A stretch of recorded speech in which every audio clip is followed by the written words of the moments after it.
Hello guys, welcome back to our channel. ఈరోజు మన ఛానల్లో సేమియా పాయసాన్ని అస్సలు చిక్కబడకుండా ఎలా ప్రిపేర్ చేసుకోవాలో చూసేద్దాము. ఫస్ట్ స్టవ్ వెలిగించుకొని ఒక గిన్నె పెట్టుకోవాలి. గిన్నె హీట్ అయ్యాక ఇందులోకి 2 టేబుల్ స్పూన్స్ ఆఫ్ నెయ్యిని యాడ్ చేసుకోవాలి.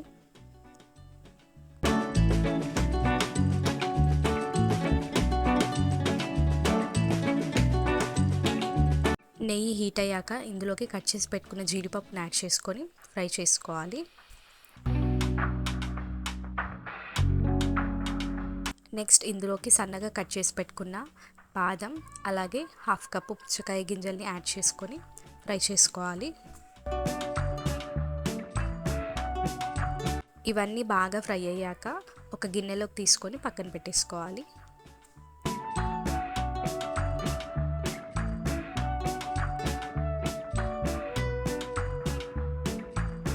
ఇప్పుడు మళ్ళీ అదే గిన్నెలోకి 1 కప్ వరకు సేమియాని యాడ్ చేసుకోవాలి.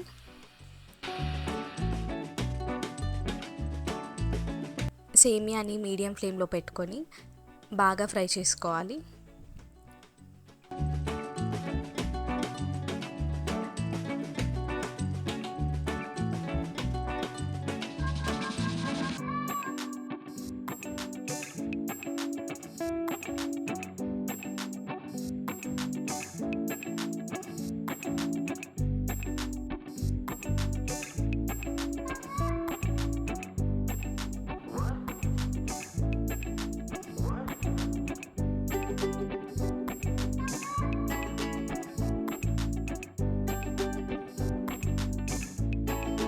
సేమియా ఇలా ఫ్రై అయ్యేంత వరకు ఉంచుకొని స్టవ్ ఆఫ్ చేసేసుకోవాలి.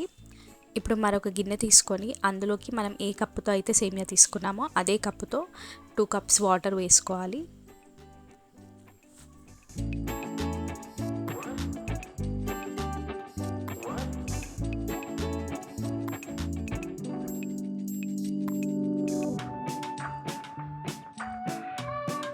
అలాగే 3 కప్స్ వరకు పాలను యాడ్ చేసుకొని మరిగించుకోవాలి.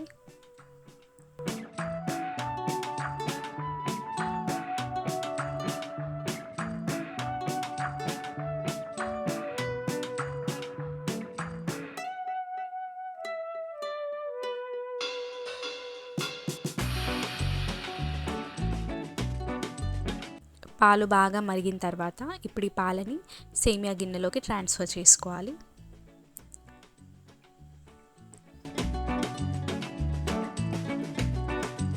ఇప్పుడు పాలలో సేమియాని బాగా ఉడకబెట్టుకోవాలి.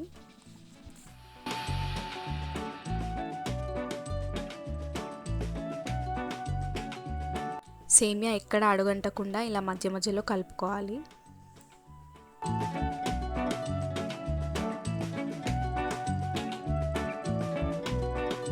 ఇప్పుడు ఇందులోకి 1 కప్ వరకు షుగర్ యాడ్ చేసుకోవాలి.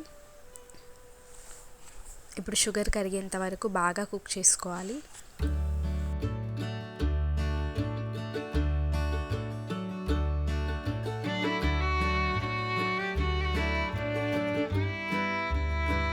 షుగర్ కరిగేంత వరకు బాగా కలుపుకోవాలి.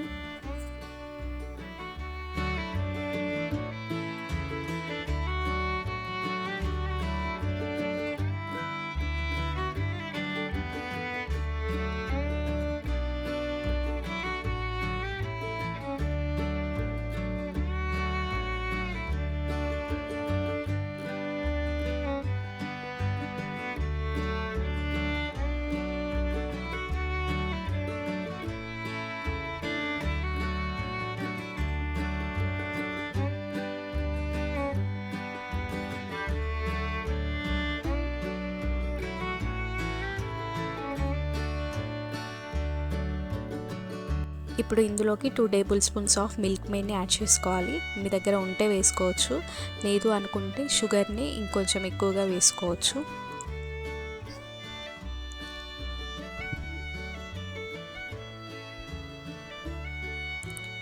ఇప్పుడు వీటన్నిటిని బాగా ఒకసారి కలుపుకోవాలి.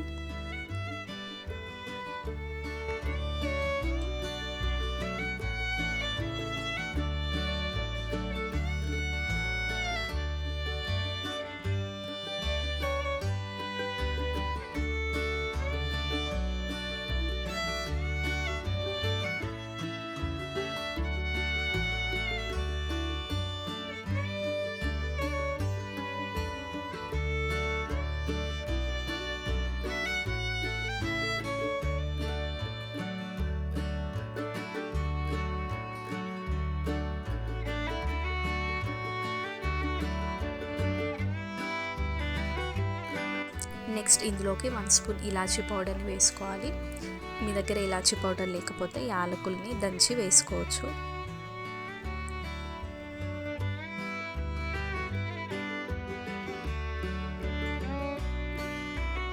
పాయసం ఈ కన్సిస్టెన్సీ వచ్చేంత వరకు ఉడకబెట్టుకోవాలి. ఇప్పుడు ఇందులోకి మనం ముందుగా ఫ్రై చేసి పెట్టుకున్న డ్రై ఫ్రూట్స్ని వేసుకొని ఒకసారి బాగా కలుపుకొని స్టవ్ ఆఫ్ చేసేసుకొని సర్వ్ చేసుకోవాలి. ఇంతే అండి, సేమియా పాయసం రెడీ అయిపోయినట్టే. చాలా ఈజీగా చేసుకోవచ్చు అండ్ ఈ ప్రాసెస్లో చేస్తే అస్సలు చిక్కబడదు. ఖచ్చితంగా ట్రై చేయండి అండ్ ఇలాంటి మరిన్ని రెసిపీస్ కోసం నా ఛానల్ని సబ్స్క్రైబ్ చేసుకోండి.